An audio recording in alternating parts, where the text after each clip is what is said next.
Okay, well, welcome back to part two with Michael Contento. And for those of you who joined us on the first first session, you'll recognize Michael here. But for those of you who haven't, I'm just going to have Michael do a quick introduction again, and it won't be as lengthy as the first time.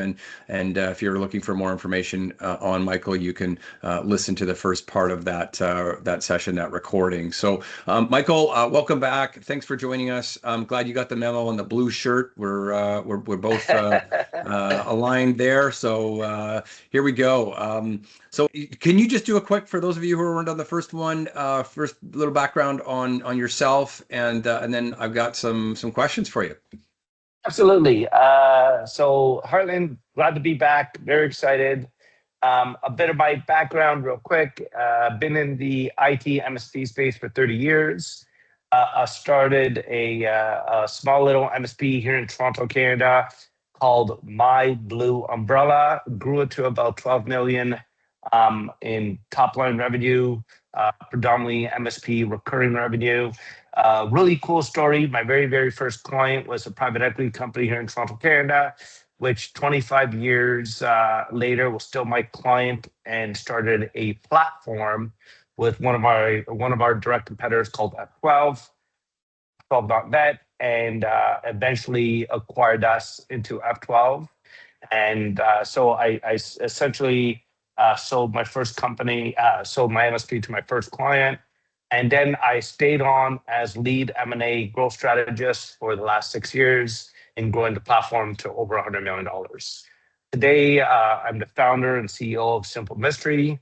And what Simple Mystery does is predominantly is helping others exit fruitfully. Excellent. The thing that I like about this story, and I think everybody's life, certainly mine does, have this sort of twist and turn, but you had started your business, and then you had this private equity group as a client, and then they ended up kind of you ended up selling to them, and they worked with F12, and so so the history was written, right?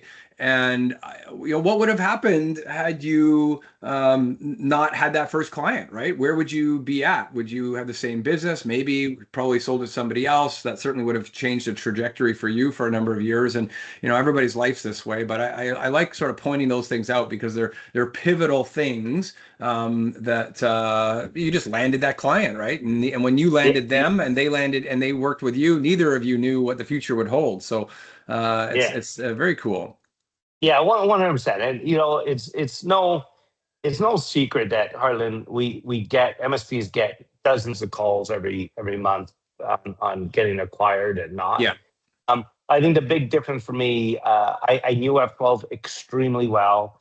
And given that my first client, private equity company, started the platform with F12, it just felt like all the stars were aligning. Right? Yeah. I didn't need a call. I didn't need it made a lot of sense for me. There was time, 30 years later, I paid my dues in the IT industry, and now it's helping others get the same results as I did. Yeah, no, that was a layup for you there, by the sounds of it. Okay, good. Well, look, I want to kind of rewind the tape, so to speak, here into the session that we did last time. We talked a fair bit about operational maturity. You referenced the terms OML1, OML2, etc. And the reality is we didn't really touch on kind of what those are. And so I think that would be a good foundation for the last bit of our conversation here, and giving everybody a bit of a framework or foundation for these terms. And so could we just kind of hit the pause button and briefly talk about these different levels? And again, operational maturity level is the service leadership model that was founded founded by Paul Dipple and now part of ConnectWise. And so it's this sort of framework to describe businesses at MSPs, for those of you who don't know, at different levels of let's say maturity, sophistication, or at least sophistication comes with the maturity levels. So could you just speak to those if you don't mind? And I realize that there's kind of the focus is more on the middle than on the extremes, but maybe you could just help us unpack that a little bit. Yeah, for sure. Everything I talk about today as simple history is predominantly around something called the 4 Cs, 4 intangible Cs, which is human capital, structural capital, social capital, and customer capital. But even the 4 Cs themselves, they rest on, you used the word perfectly, foundation. Everything rests on a foundation. And to me, the whole foundation of every single business, truthfully, agnostically what industry, is something called an OML, an operating maturity level. Now, Paul Tipple, Service Leadership, like I said, did find it, but I think it's greater now, even greater than just service leadership. It is a true foundation. So the scoring is a scoring from 1 to 5, but predominantly it's 2 to 4. And the reasons why 2 to 4 is that if you're a 1, you're in really, really, really, really murky waters, and there might be decisions whether you just stay open or not, or just kind of roll up the white flag and give it the white flag. And 5 on the opposite end is it's a unicorn. It's best in class, and we hear the terms a lot, best in class. And so it's really, really, really hard to become a 5, but we all need something to strive to. So what I concentrate on scores is 2 to 4. Now Harlan, we as MSPs, as leaders, as CEOs, we were always trained to focus on our numbers: total revenue, gross margins, EBITDA, recurring revenue, which is great. That's the part of conversations that starts the conversations with private equity, that starts the conversations about growth. But fundamentally, even those numbers need to rely on a foundation, which to me is the OML. Your OML is your foundation of your business, is where do you sit in an operational maturity level with your organization. And just because it's a 2, it doesn't mean it's necessarily a bad thing. There's a ton of lifestyle companies that are entry-level 2s that make revenue, make gross margin, don't make a lot of EBITDA. They're a break-even EBITDA, or even sometimes loses money. But they also have a golf membership, and they drive 4 nice cars, and they have a cottage. And so when you start normalizing all the money they take out personally, that EBITDA is kind of adjusted, or all of a sudden it's not a negative EBITDA, it's adjusted to being a positive 5. But the fact of taking the way they take the money out, the way they handle their company, it's a depiction of the operational maturity level. Yeah. Someone that's really mature wouldn't be taking the money that way, and so on and so on and so on. So from a 2, moving to even a high 2, entry level 3, all of a sudden you start looking at things differently. You're starting looking at SOPs differently. You're starting looking at structure differently. You're really thinking about leader dependency. So we hear it a lot. The last couple of weeks, I've been doing a ton of posts on, leadership dependency. I will share some of my own dirty laundry. At My Blue Umbrella, I had an incredible team. Most of my staff were with me for 20 plus years. The truth of the matter is, My Blue Umbrella was built on a very strong reliance on me. Yeah. And if something would have happened to me, the chances of My Blue Umbrella existing probably drops 80%, right? Yeah. They would have fought for it. They would have tried. But and therefore, my OML score, I could never have said I was a high 3, because my structure wasn't there. It wasn't completely transferable. So how OML plays into multiples and plays into numbers is that exact word, transferable. When you talk about an OML 2, we automatically know it's not very transferable. There's going to be dependencies, not just on the leader, on certain people, key people. Maybe the salesperson holds a lot of the accounts directly, and so on and so on and so on. But you'll see at a 4, everything's transferable. It's a real engine. Whatever department we're talking about, there's processes in place, there's workflows in place, there's less leadership dependency, it's more accountability. So OML, operational maturity level, is a very a fundamental aspect in my regards that every leader should embrace and kind of try their best to make it best practice to embrace the operational maturity level and how to kind of climb that scale. When I sold my company, I would say I was a high two, mid to high two. And recently I did a post online about me leaving a lot of money on the table. Yeah. And Harlan, it wasn't that I got cheated. It wasn't that I got paid less or I was taken advantage of. Truth of the matter is, I got paid as a high two. I didn't get paid as a 3 or a 4. Because if you I weren't was there. a 3 or a 4, I wasn't there. Yeah. So I couldn't maximize my multiple, not for more revenue, not for more gross margin, simply because the business wasn't transferable as much as I was hoping it to be. Yeah.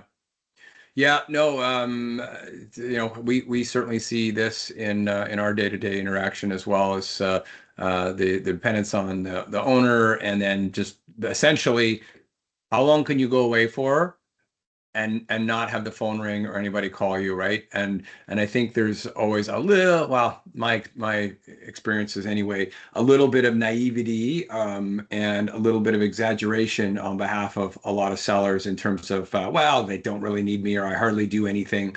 And lo and behold, you do a bit of an analysis of the tickets and you find out, well, wait a second, why are you answering all these support tickets yourself?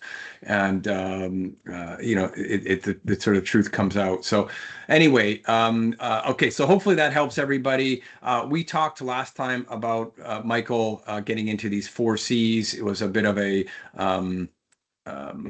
mystery as to what those were. You kind of gave us a little bit of a glimpse a few minutes ago into what the 4 C's are. So can we just unpack that a little bit and get your perspective there, and why those are important to why they should be important to a prospective seller, business owner, and why they are of value to a buyer. Yeah, I'll give you not only am I going to highlight, I'll give you some very basic examples. But there's human capital, structured capital, social capital, and customer capital. The one I like highlighting is very simple. It's probably one of the biggest challenges, customer capital. So the bucket of customer capital, there's multiple different line items that will strengthen your customer capital. Fundamentally understanding your ICP, from the rate you charge or the profitability of each client.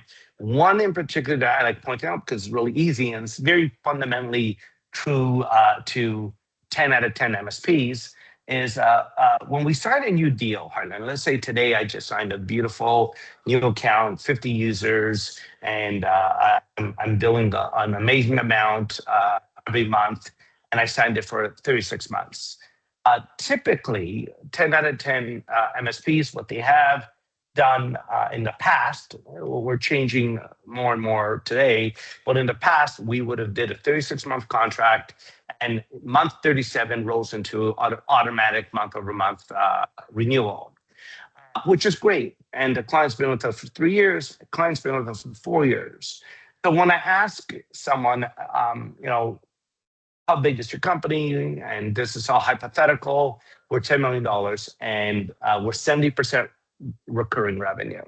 So when you're saying you're 70% recurring revenue, what's going to be challenged behind closed doors is, well, how solid is that recurring revenue?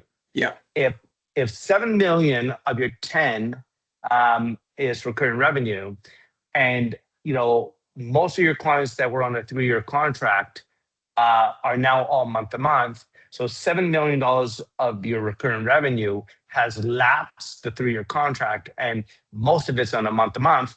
So technically, yes, you have recurring revenue, but you don't have contracted recurring revenue.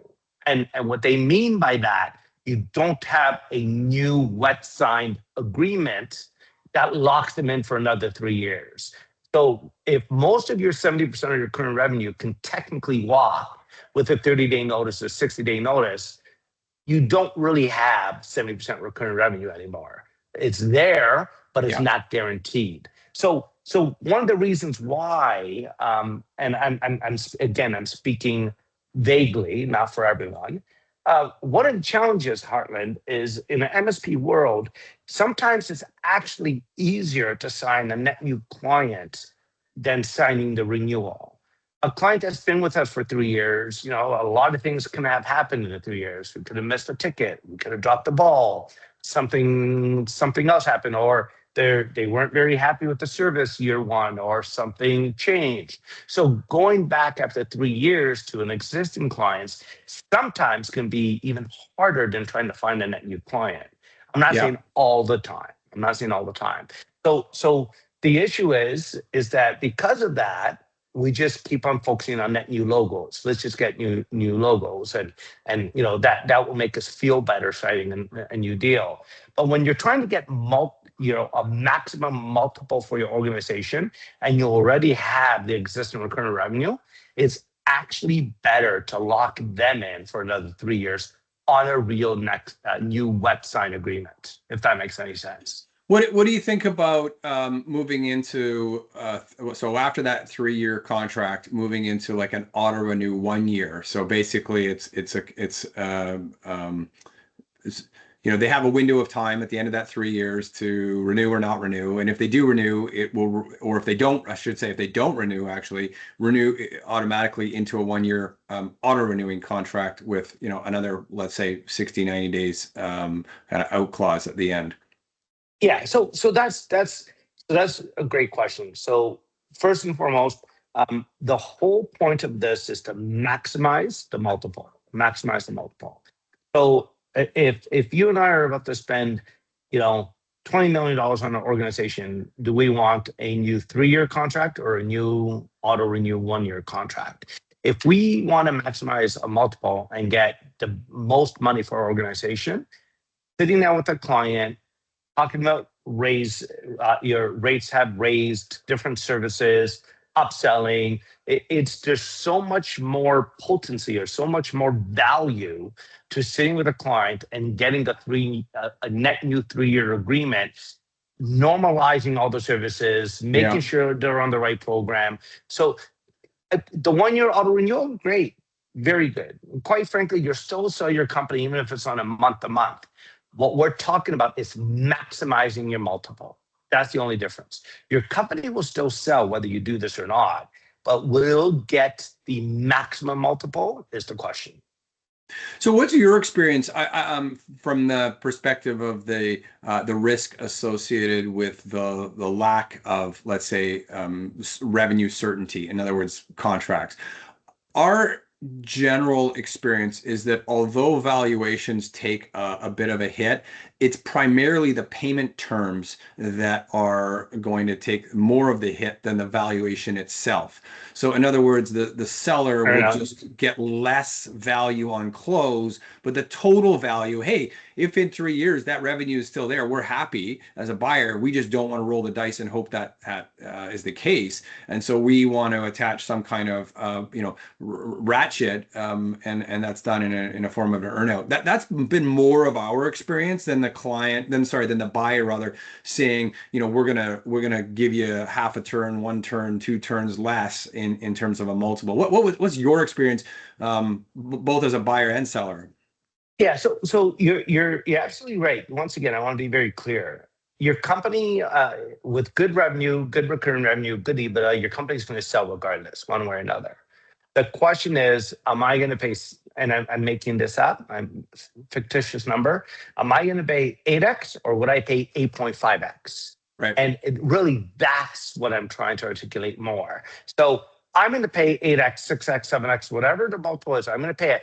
But if I'm studying your 4 C's and your customer capital is just perfect, 80% of your recurring revenue is brand new 3-year contracts, what you're going to notice is the buyer's appetite to acquire you will be even bigger. All of a sudden, not only 8x, hey, Heartland, You're right. We won't give them as much as an earnout. We'll pay more cash up front, less earnout, and we'll even give you an extra half a multiple because all these contracts don't have a 90-day clause. So I know with our contracts, Harlan, we had zero 90-day clause. Your 3 years is your 3 years. Yeah. Period. Yeah. Right? Yeah. Pay the full amount out.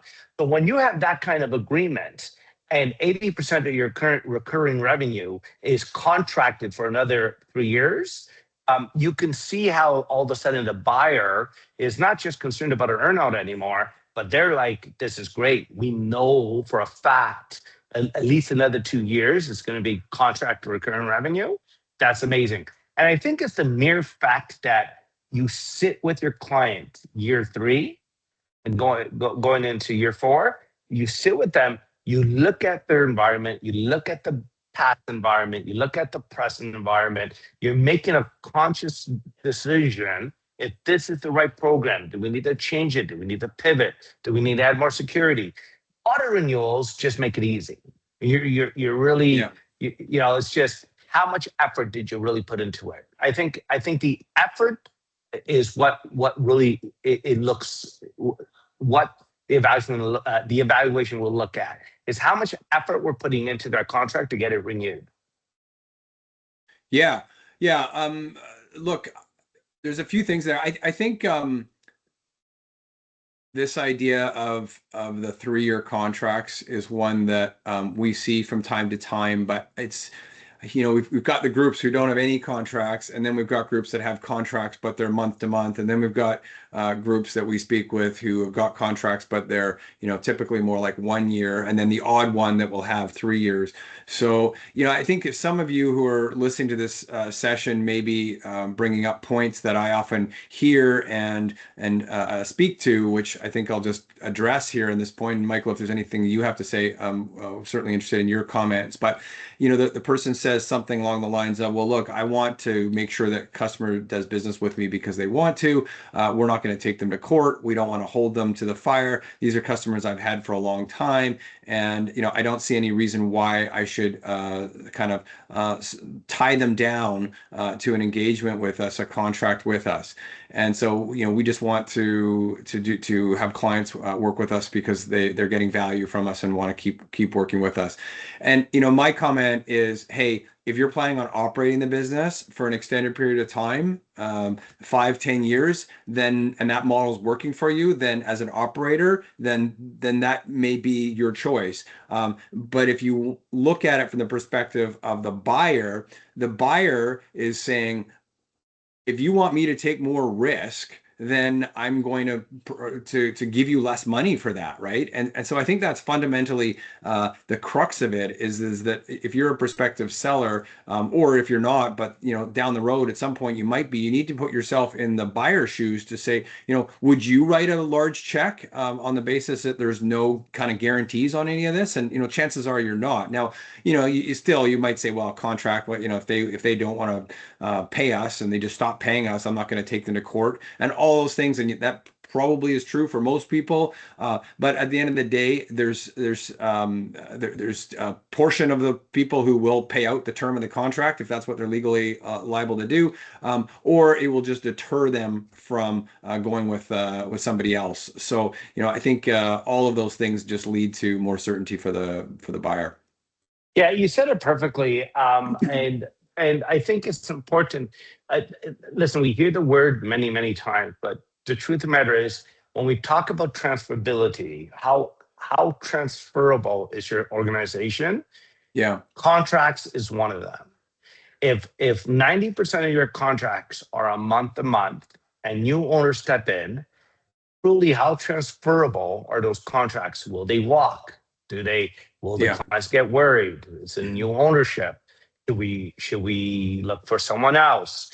But when they're fully locked into a 3-year commit with no way of getting out, then it's truly transferable. I have a 2-year run rate to make sure under the new leadership, under the new ownership, that the clients see that the organization's just as good, if not better. We're growing, we're positive. So transferability is a very big key, especially when it comes to contracts. And if Again, if 90% of them are on a month to month, you have to question, are they transferable or not? Are they Yeah. going to stay or not? Yeah, yeah. Particularly during what I call rocking the boat of the transition process, right? Where the customer might get wind that a transaction took place, and what are what are their concerns at that point, and trying to negotiate a contract under the new ownership is not going to be as easy as it would for you to have done it because you've got the relationship, particularly, or if it's not you and it's your, speaking to your points earlier, you've got team members. Well, that assumes that those team members have also been retained and are still wanting to stick around because they like being under the the new leadership and new ownership. So all things to consider. Can we just address the other C's? So we've got 4 C's. Can we Yeah, go through the the, others? the other one I love talking about is SOPs. So structural capital, and remember, Harlan, I want to be very clear. The examples are giving you is just one small aspect of each C. It's Yeah, not just this. Like, so even customer capital, I gave you one small aspect of customer yeah, capital, but there's a slew of other items in the customer capital. So for structured capital, I like talking about SOPs and the proper workflows. So there was a time, Harlan, that every MSP we probably bought standard templates for standard operation procedures, and we put our logo and we filled in names, and some of us actually referred back to them, like if something happens, what does this document tell us to do? Which is great. That's all great. But truly, when we talk about transferability, the SOP has to be part of the DNA of your PSA tool. It should be automatically embedded into your ticketing system. right. So the SOP itself is the flow of the ticket. Now, 90% of the time, if you ask an MSP, do you have a SOP? They'll say, yes, we have an SOP. Okay, great, let's see it. And they'll show you the document. Now, show me it actually working in a workflow in your ticketing Yeah, system. yeah, 90% of them will say, oh, no, we don't do it that way. We refer to the SOP, right? So the thing is, that's not transferable. Like it is and it isn't. It's not an automatic system. When yeah. we talk about structured capital, it has to be automatically there. It has to be part of the workflow, not referred to a workflow, if that makes any sense. Yeah, and I think, first of all, this speaks to the the replicability, if that's a word, of your systems, right? So that it's always being done the same way and always therefore has the same outcome and everybody has the same That's right. experience. That's right. Um, and then the other thing, going back to the contracts piece, if I can actually, is this just goes back to de-risking it because this instills more confidence in the buyer that they understand what they're getting, and some of these things are less about the buyer kind of doing a hugely deep dive on some of these things. They'll do a deep dive, but on some, but less so on perhaps others. But the more of these you have, the more they feel confident in the deal that these guys have got their business together, and then the confidence leads to, hey, I'm going to get my return that I'm looking for because all of this stuff is replicatable. Customers, contracts, the revenue streams, the people, and so I'm willing to pay more for it. So I think it ties nicely together in this idea of like de-risking it and instilling confidence. Yeah, 100%. Listen, even though there's four different C's, fundamentally their DNAs are attached one way or another. Whether it's structured capital to customer capital to human capital, social capital, they're 4 pillars, but foundationally they're all tied together one way or another. So I think in a structural perspective, the example of SOPs, I would argue that 90% of the market today do not fundamentally have a full SOP workflow embedded in their ticketing system.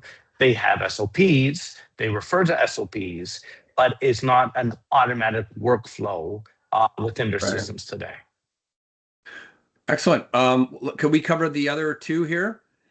Uh, Yeah, I can. So we talk about human capital. So human capital, the example, we won't focus on it, but leadership dependency, easy. But apart from leadership dependency, is another aspect of human capital is your team, your employment team. So how normalized is your employment team? So there's many times I look at an organization and Heartland, they're doing great. They're doing 15% EBITDA, but they were lucky enough to somehow find staff that 50% of their staff are well underpaid. So they're Yeah. paying a senior level 3 tech, $55,000. Well, you need to understand under the human capital, when they start looking at your 50% EBITDA and they see that 60% of your staff or 50% of your staff is grossly underpaid, all of a sudden you don't really have a 15% EBITDA anymore. So when Yeah. they go and so when we talk about human capital, it's fundamentally truly looking at your team. Are they all on the same employment contracts? Are they updated? Where are they in salary rates? Where are they in performance? Do you have KPIs on each employee? Do you measure them? Do you do annual reviews? So why that's so important is, again, is transferable. So if there's structure in the human capital, if there is some organizational performance reviews that they're used to already, that is common. When it gets to the new side, nothing changes. But what happens is typically under human capital, an organization that never spoke to the employees, that didn't update the employment contracts, that they are behind on a few things, that didn't measure metrics. Well, this new company just spent an obscene amount of money to buy the company, Yeah. they're going to want to start holding accountability. They're going to want you to grow and perform, and all of a sudden the old staff's not used to that. So we know the churn is going to be high because the old staff's not used to that type of accountability. They didn't know what that language was. So when we measure, well, I'll look at it this way. I promise you, Arlen, whenever we hear of an organization that we hear in the market, they got the 15x, 16x, 17x, whatever it is. I promise you, those organizations, I'm sure their numbers were incredible. I'm sure they were making great revenue, great recurring revenue, and all that great stuff. But I promise you, their 4Cs and their OML were off the charts. If Mhm. someone's getting that kind of multiple, it's because the maturity, the transferability was perfect. They were easily able to pick up this machine, put it in their machine, and it'll Yeah. start running on its own. So human capital isn't just about leadership transferability or leadership dependency. It's about your team, how your team is. Are you scoring the right team? Do you have the right team? Do you have the right contracts? A bunch of little items like that in the human capital. And then social capital, it's two ways. One, the way the outside market looks at you. Like, what is your marketing campaign is? How do customers look at you? If we interviewed customers today, what would they say about you? Do you have a good perception in the market? Do you have a good reputation? Yeah. But also internally, it's how your core values. Do you guys do teaming events? Is the culture? Culture is just fundamentally so important. How's your culture? So each 4Cs play a contributor to getting the maximum multiple. And of course, all this goes back to the OML levels, right? Because as you're checking, to the extent that each one of these has as a box, can you check that box off? And the more of those boxes you can check off, the higher in the ladder, if you like, of the OML levels that you're going to be realizing. So, you're Yes, one hundred something, percent, one yeah. hundred percent. Um, So we just got a few minutes left here, and one of the things that we left our last session talking about was this idea of having a business that, let's say its maturity level is low, but you're scaling a low maturity level business, right? And perhaps it's either not that profitable, it's unprofitable, and you're scaling that, right?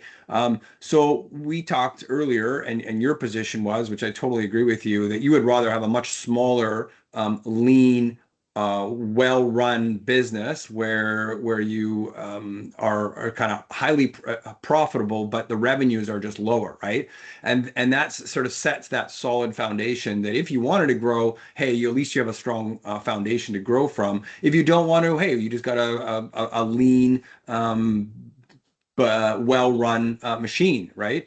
And so you still check a lot of those boxes. My question to you is what's your experience with the ability for an MSP to kind of materially increase their value without really growing revenue much? Because people say, well, what's they come to us and they say, well, what's my business worth? And we talk about that, and they say, okay, well, you know what, I'm going to grow from 2 million to 4 million, and now I'll be worth a lot more. And at some level, they're absolutely right. But also, if you're not fixing some of the structural issues, you're moving the needle, but not nearly as much as you could. What are your thoughts on that? How about this? If I had to go back and do it again, Yeah. I would focus.